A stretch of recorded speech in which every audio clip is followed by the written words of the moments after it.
Welcome to Neighbor. My name is Lynn Corum. I'm your host today, and today my guest is Mara Williams. How do you do? Thanks Good for coming. Well, great to see you, Lynn. Yeah, really appreciate you taking time out of your life. I know it's become really busy. It's always been busy, but I think now you're getting busier all the time. I am getting busier all the time.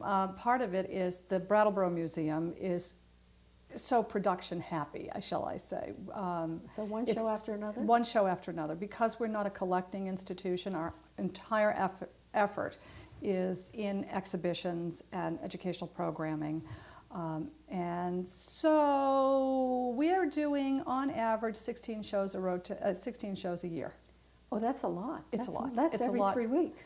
Well, no, actually, it's we do 3 rotations, and there are between 5 and 6 shows in each rotation. And some of them can be quite modest in scale. Others are quite extravagantly large. And then sometimes we do the entire museum as one giant show. But basically, we're programming 6 rooms 3 times a year. That's a lot. Well, now you jumped ahead of me because I know your passion for the museum, so I'm not surprised. Okay. But we like to start our shows with you telling us a little bit about yourself. So let's tell people about Mara Williams. What do you want us to know about yourself?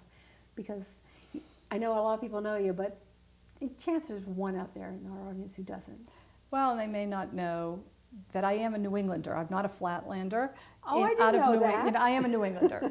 I actually am a Flatlander, but I'm not a New York Flatlander or Connecticut Flatlander. There's a distinct difference, of course. I was born in Dorchester, Massachusetts, to a large Irish, Italian, Portuguese, Scot-Welsh family. Okay, the melting pot? The melting pot. And when I was 11, they moved us to Cape Cod, where my family still is. My mom is there.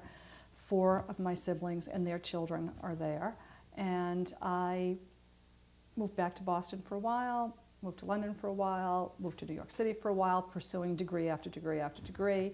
And all of a sudden was offered a job in Brattleboro, Vermont at age 32 to be the director curator of an institution at least 10 years before any other institution in America would have offered it to me.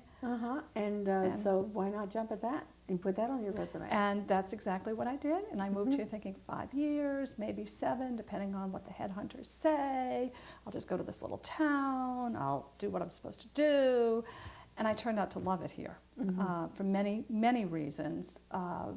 I think that part of it was the challenge. Part of it was the artistic freedom I was given by a terrific board of trustees and the colleagues that I met. We were all oars were pulling in one direction. Now, was the museum started?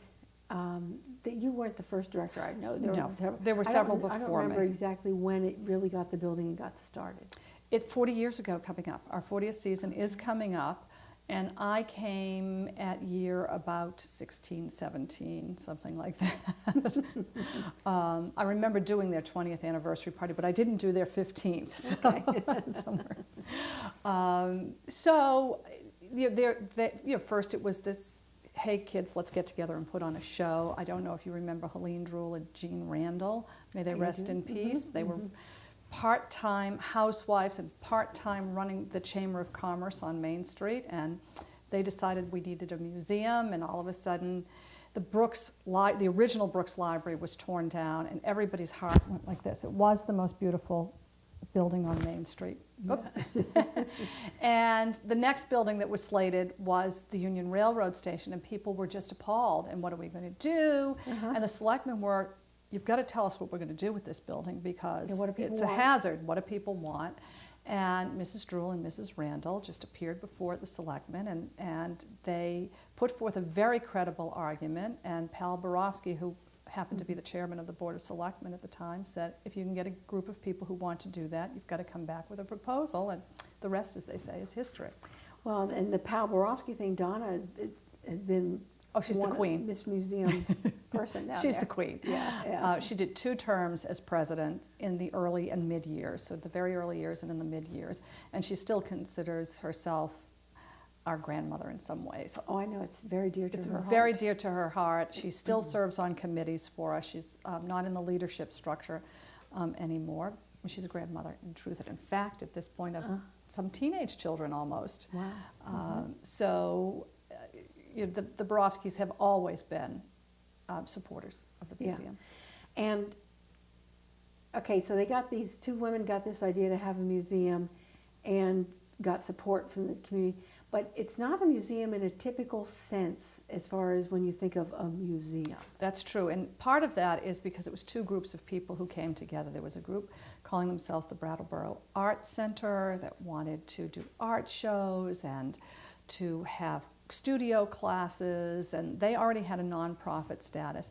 Then there was a group who was very interested in history and wanted to do history shows, and there was no historical society in town at the time. So they formed an alliance, and they were going to be an art and history museum. And that tug of war went back and forth for years, including under my tenure, where I was producing history shows and art shows. We were only open part-time. What happened is we more and more, because we were a non-collecting institution, which is the big difference. Most museums that you think of are collecting institutions. We were chartered and continue to be and continue to reaffirm that we are a non-collecting institution that uses objects. Bring shows in. And bring shows in. And so we use museum quality material, but we don't take ownership of it. We don't care for it, and we don't do the kind of research that a traditional museum would do. Art history research or historical research or material culture research, depending on the type of museum that it is. So we are non-traditional in that way. And what happened was about 10 years after the museum was started, a group of people started a historical society as the collecting endeavor. And we have a very rich collection, particularly photographic collection. So what was happening is the collecting endeavor was going on in one place, and the exhibition endeavor paired with the art exhibition endeavor was going on in another place. And as that institution grew and became stronger and had more followers and followers who started having exhibition expertise, we converted to an all-art institution, basically. And keeping that going, how many people are on the staff down there, and who's all involved? Well, it's let's see, let me count. I didn't count before I left because it was a much smaller staff when I was the director curator. I had both my job now and another job. 7 years ago, they split the job in two and eventually put me under contract to do the fun half of the job, as far as I'm concerned. Well, so we have a full-time director, a full-time office manager, a full-time operations manager, and then we have the person who is the gallery and exhibition production manager, who reports to me on the exhibition production side of the equation and all that the amount of paperwork that has to happen to safely guard and ensure everything is just phenomenal. And she also then runs the gallery upstairs, and she reports to the director for that half of her job. So there are 4 full-time people, and then part-time is building manager, me, and the bookkeeper.